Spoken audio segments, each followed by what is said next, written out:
Hey there, fellow magical experimenters. Taylor Elwood here, and I hope that you are having a wonderful day. I wanted to do a video today about why you do magic and what you use magic for. And the reason why I wanted to do this is because recently on the Magical Experiments Facebook group, I asked the question, what are people struggling with? And this was, one of the responses was, I struggle with finding out something I feel comfortable about doing magic about. And I thought that was an interesting response.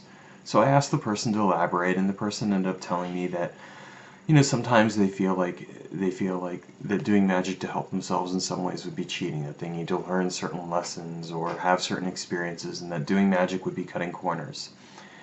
And other times they feel like if they do it, it wouldn't be, it might be cutting corners or doing other things.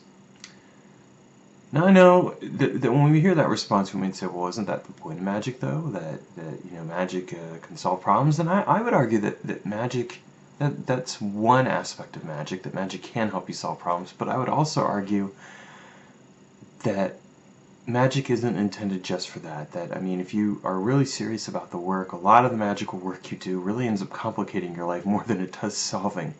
You think, I mean, I'll use myself as an example. I'm in the midst of doing this, I'm wrapping up the 12th month of stability work right now. And would I say the stability work that I've been, the work with the element of stability has been great for me? Yes. Has it been complicated? Definitely. Has it solved some problems? Yeah. But it's also, created some complications at times. And I would say in general, if I look at my magical practice, that sometimes it's used for solving problems and sometimes it isn't. Sometimes it's used for just going deeper with the work. Like I'm getting ready to do this alchemical work. And that has nothing to do with solving problems. It has to do with just doing the alchemical work for the sake of doing it and seeing what happens. I have magical experiments that I'm doing. So I get where the person's coming from. And what I ended up saying to the person is that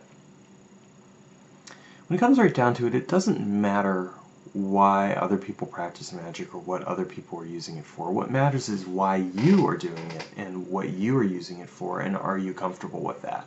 Can you live with it? And so as a result, each person's answer is their own.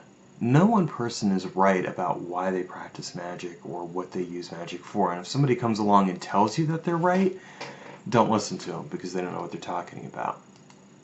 Now, I'll be the first person to admit that I advocate for doing magic on a daily basis.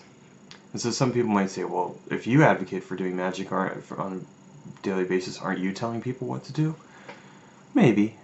I mean, I think you get more out of your magical practice if you're engaged in some type of magical practice on a regular basis.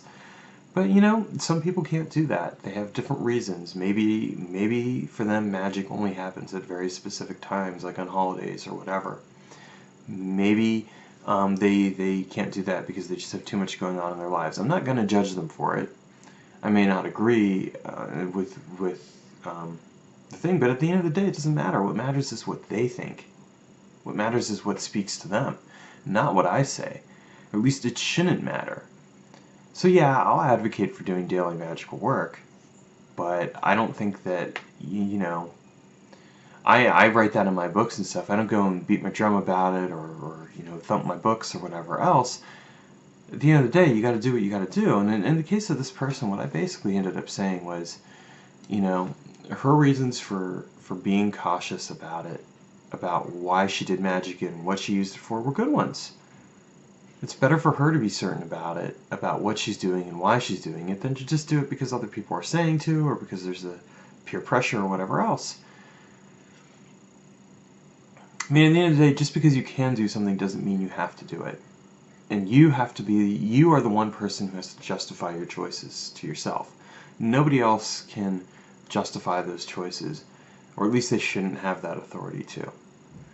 Another way I look at it too, though, is that each person has various differing reasons for why they practice magic, and I'll tell you, a lot of my stuff is based around the experimentation and around the spiritual work that I'm doing.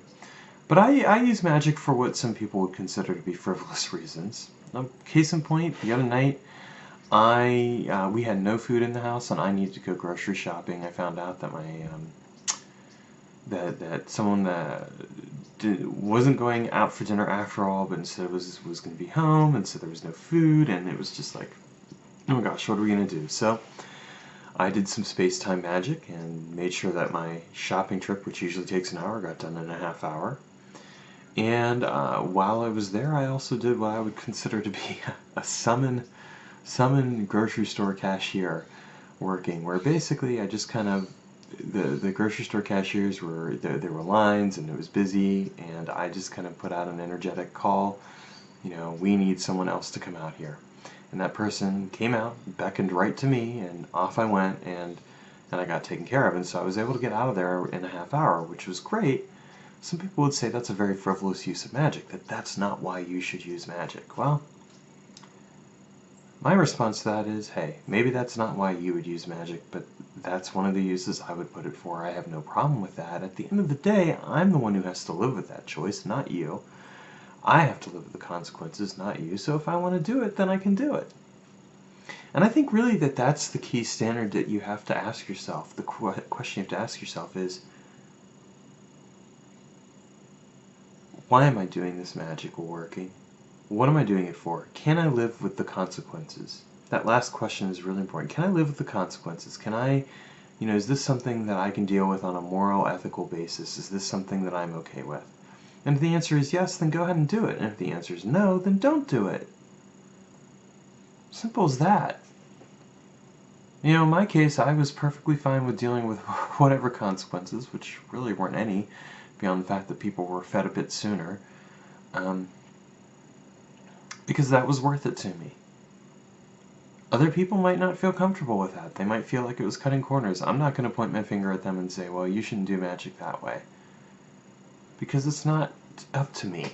It's not up to you. It's up to each person in their own perspective to decide why they're doing magic and what they're doing magic for. Alright, so I just wanted to share that because I thought it was an interesting question that was asked, or that the person, or an interesting perspective the person shared, and I wanted to kind of put my own thought on it, and there it is. I'm going to be posting some more videos soon, so keep your eyes peeled for those. And thanks for watching, and have a great rest of the day. Take care.